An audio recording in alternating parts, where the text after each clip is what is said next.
नमस्कार, आपके साथ मैं रोहित कुमार। आप है न्यूज फॉर नेशन पर। पिछले कई दिनों से बीपीएससी के अभ्यर्थी फिर से परीक्षा कराए जाने की जिद पर पटना के गर्दनी बाग के साथ साथ विभिन्न जगहों पर प्रदर्शन कर रहे हैं। बड़ी बात यह है कि बीपीएससी की 17वीं जो परीक्षा हुई, उस परीक्षा का में एक जो केंद्र था बापू परीक्षा केंद्र, वहां पर प्रश्न पत्र वायरल होने की खबर सामने आई। हुआ ये कि जब परीक्षा शुरू हुई तो कई छात्र परीक्षा कक्ष से बाहर आ गए हंगामा करते हुए। उनके हाथ में ओएमआर सीट के साथ साथ पेपर्स भी थे जो कि बीपीएससी ने सेट किया था उस एग्जाम को लेकर के। आरोप ये था कि कक्षा में जानबूझ करके जो है देरी से प्रश्न पत्र बांटे जा रहे थे और कुछ जगहों पर प्रश्न पत्र पहले ही दे दिए गए थे और ये कहीं ना कहीं एक तरीके का पेपर लीक है। इस पूरे मामले के सामने आने के बाद आयोग ने ये साफ कर दिया कि एक केंद्र पर कुछ शरारती तत्वों की तरफ से जो है पूरा हंगामा जो है खड़ा किया गया था।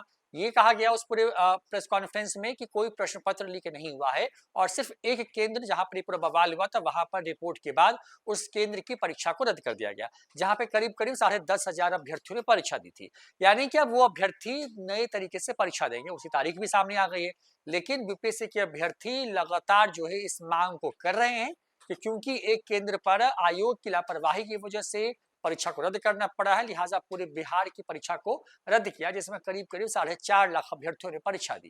अब इस पूरे मामले पर एक तरफ जहां बीपीएससी के अभ्यर्थी प्रदर्शन कर रहे हैं, लगातार री एग्जाम की मांग कर रहे हैं, वहां पर उनको बड़े बड़े नेताओं का साथ मिल रहा है। तेजस्वी यादव हो, पप्पू यादव हो, अखिलेश सिंह हो, ये तमाम बड़े जो नेता है बिहार के, वो धरना स्थल पे पहुंच रहे हैं और वहां पर उनके हक में आवाज उठा रहे हैं। इसके साथ साथ राहुल गांधी, प्रियंका गांधी समेत देश के बड़े जो नेता हैं जो कि विपक्ष में हैं, वो भी इस पूरे मामले पर अपनी आवाज को रख रहे हैं और कह रहे हैं कि जिस तरीके के लाठीचार्ज हुआ, जिस तरीके से छात्रों की आवाज को दबाया जा रहा है, वो कहीं से लोकतांत्रिक नहीं है। इन तमाम तरह के बवाल के बीच में आयोग जहां अपनी जिद पर आ रहा है कि परीक्षा होगी और सिर्फ एक केंद्र जहां पर ये पूरा बवाल हुआ था उस केंद्र के अभ्यर्थियों के लिए होगी, तो दूसरी तरफ जो अभ्यर्थी हैं वो भी इस जिद पर अड़े हुए हैं कि किसी भी सूरत में जो है वो बिना परीक्षा रद्द कराए वहां से नहीं उठेंगे। तमाम शिक्षक, तमाम नेता जो है उनके समर्थन में अपनी आवाज रख रहे हैं। ऐसे में पटना पुलिस ने एक बड़ा खुलासा कर दिया है। खुलासा दरअसल ये हुआ है कि बीपीएससी का जो पूरा आंदोलन जो इस वक्त चल रहा है उसकी फंडिंग को लेकर के है। अमूमन होता ये है कि आपको याद होगा कि अब सीएनआरसी आया था तो उस वक्त जब देश भर में जब प्रदर्शन हो रहे तो उसमें इस तरह के आरोप लगाए गए थे, इस तरह के ट्रेल्स मिले थे कि विदेशों से इस पूरे प्रदर्शन के लिए फंड किए जा रहे हैं, यानी कि जो आर्थिक मदद है वो दी जा रही है। ऐसे में बीपीएससी को भी जो है इसी तरीके की आर्थिक मदद जो है वो दी जा रही है और इसका पूरा खेल जो है पटना नहीं बल्कि दिल्ली में रचा गया है। दरअसल पुलिस ने जो खुलासा किया है उस खुलासे के मुताबिक पटना के डीएम चंद्रशेखर ने गुरुवार को संकेत दिए कि इस आंदोलन में दिल्ली से फंडिंग हो रही है।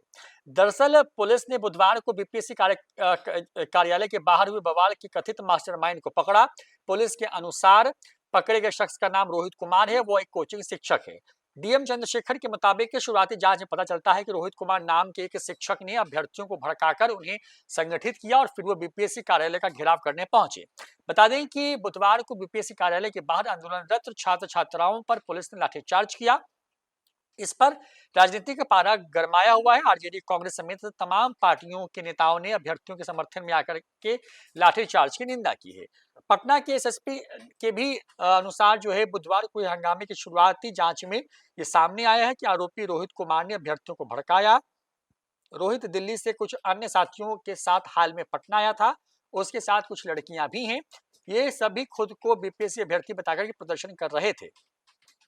पटना पुलिस के मुताबिक शिक्षक रोहित कुमार को इस मामले पर मास्टरमाइंड माना जा रहा है और उससे पूछताछ हो रही है। बिहार पुलिस पटना में चल रहे बीपीएससी आंदोलन के पीछे राज्य से बाहर के छात्रों या लोगों का हाथ बता रही है। इस आंदोलन की फंडिंग की भी जांच की जा रही है। पुलिस को आशंका है कि पटना में हो रहे प्रदर्शन की दिल्ली और अन्य राज्यों से फंडिंग की जा रही है। एक साजिश के तहत अभ्यर्थियों को भड़का करके राज्य में कानून व्यवस्था की समस्या पैदा की जा रही है। पुलिस के मुताबिक बवाल के पीछे बड़ी साजिश की जांच हो रही है। उसकी फंडिंग कहां से हो रही है यह भी जांच का मुख्य हिस्सा है। फंडिंग के स्रोतों की जांच के लिए ईओयू को शुरुआती जांच रिपोर्ट भेजी जाएगी। बता दें कि पटना में बीते एक सप्ताह से बड़ी संख्या में अभ्यर्थी धरने पर हैं।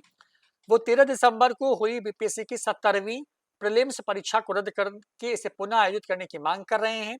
उन्हें परीक्षा में गड़बड़ी का आरोप लगा करके उन्होंने ये पूरा हंगामा किया है। इसके पहले बड़ी संख्या में जो अभ्यर्थी हैं वो बीपीएससी कार्यालय का घेराव करने के लिए बीते बुधवार को पहुंचे थे, जिन्हें खदेड़ करके पुलिस ने लाठीचार्ज भी किया था। दरअसल जिस जगह पे पूरा प्रदर्शन हुआ है वो पूरा इलाका जो है प्रतिबंधित क्षेत्र है, वहां पर किसी प्रकार के प्रदर्शन की अनुमति नहीं है। बड़ी बात यह है कि 13 दिसंबर को जो परीक्षा हुई उसमें देश भर के करीब 4.5 लाख अभ्यर्थियों ने बिहार के अलग अलग जिलों में बनाए गए परीक्षा केंद्र पर परीक्षा दी।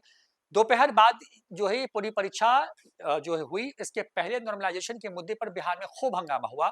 आयोग ने परीक्षा के 24 घंटे पहले ये सफाई दी कि ऐसी कोई योजना नहीं है, क्योंकि अब एक परीक्षा हो चुकी है और एक हिस्से की परीक्षा होनी है। लिहाजा अब अभ्यर्थियों का आरोप है कि ना चाहते हुए भी यहाँ पे नॉर्मलाइजेशन वाली पद्धति को अपनाया जाएगा और इसी का विरोध हो रहा है कि पूरे राज्य में फिर से पूरी परीक्षा होनी चाहिए। बिहार में परीक्षा के प्रश्न पत्र वायरल होने या फिर कुव्यवस्था का ही कोई पहला मामला नहीं है। इसके पहले भी कई ऐसे मामले सामने आते रहे हैं और इन मामलों को लेकर के इस पर खूब सियासत भी होती रही है। सत्ता पक्ष या विपक्ष जो जब जब जिस स्थिति में रहा है उसने इसके हक में या उसके खिलाफ अपनी बात कही है।